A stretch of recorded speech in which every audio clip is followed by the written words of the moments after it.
explain why black Americans who are often vitamin D deficient, it's harder for them to get normal levels because they're more deeply pigmented. They're more prone to contracting tuberculosis than are whites, and they tend to have a more aggressive form of the disease.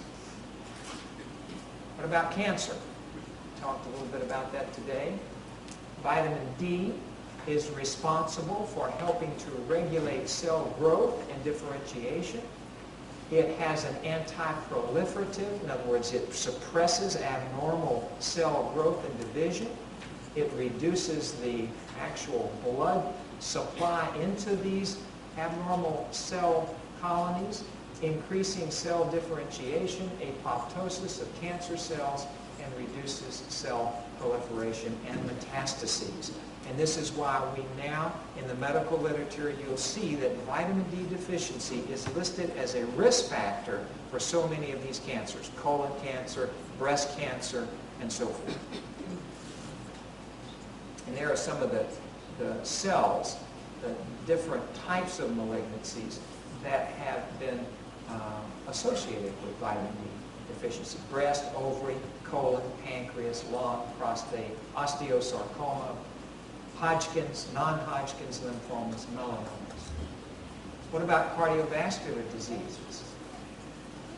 A number of studies suggest that inadequate vitamin D and calcium and living at higher latitudes where the sunlight is not so prevalent may be independent contributing factors for hypertension and cardiovascular disorders, disease, because it down-regulates, in other words, it suppresses this renin-angiotensin system, and that's an enzyme system, a hormone system rather, in the body that is responsible for regulating blood pressure. And if you're deficient in vitamin D, oftentimes what you'll find is that there is a tendency for the pressures to, go up because you're not suppressing the renin that normally takes place with vitamin D. Elevated C-reactive protein levels are also associated with increased cardiovascular events. That's the inflammatory markers for arteritis a lot of times, and you'll notice that vitamin D reduces CRP levels by more than 25% in patients with prolonged critical illnesses. Excess coronary artery mortality has been reported during the winter months, suggesting further a possible role of vitamin D in maintaining vascular health. And what about congestive heart failure? Remember what we said about skeletal muscle strength? It's the same for the myocyte in the heart muscle. There is weakening of the heart muscle pump in vitamin D deficient states. And so the tendency would be to more pump dysfunction, and that's exactly what we're seeing with a decrease in myocardial contractility with vitamin D deficiency. And I'm just going to mention psoriasis. Let me go on. Multiple sclerosis.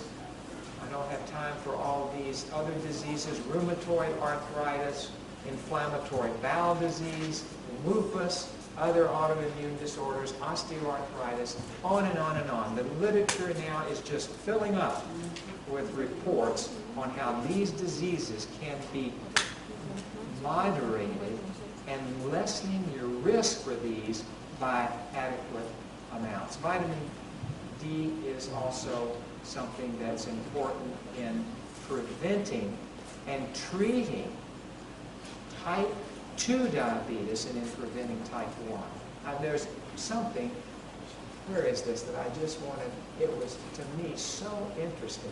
Yeah, look at this. In a study conducted in Finland, children who regularly took 2,000 international units of vitamin D during the first year of life had a reduced risk for developing type 1 diabetes in a follow-up period of 31 years as compared to those who regularly received less than 2,000 international. That was an 80% reduction in risk for type 1 juvenile diabetes. Isn't that amazing? Among children with vitamin D deficiency, the risk for developing type 1 diabetes was increased by approximately 200%.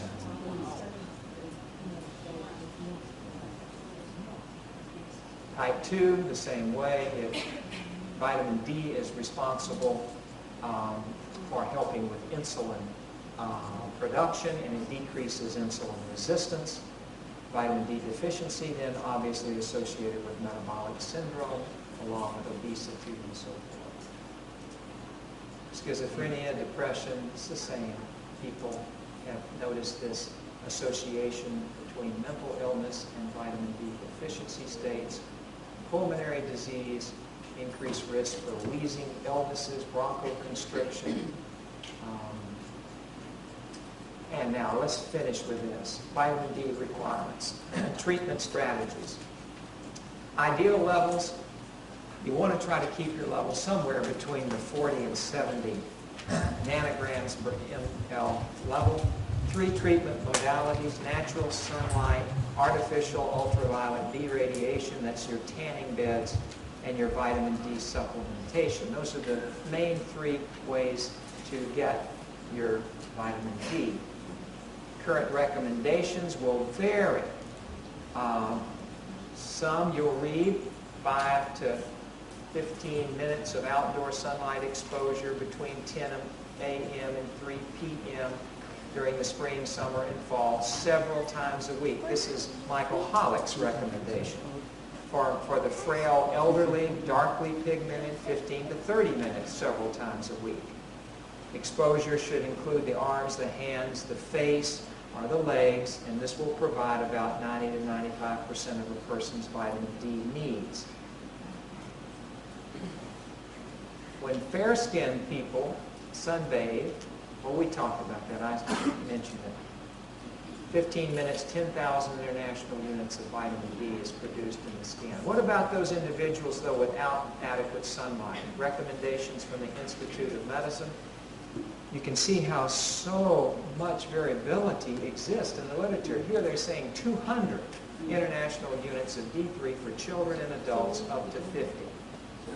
This is no longer really, although these are still the current recommendations, nobody really believes this anymore. 400 international units for adults and 600 for the older population, older 71.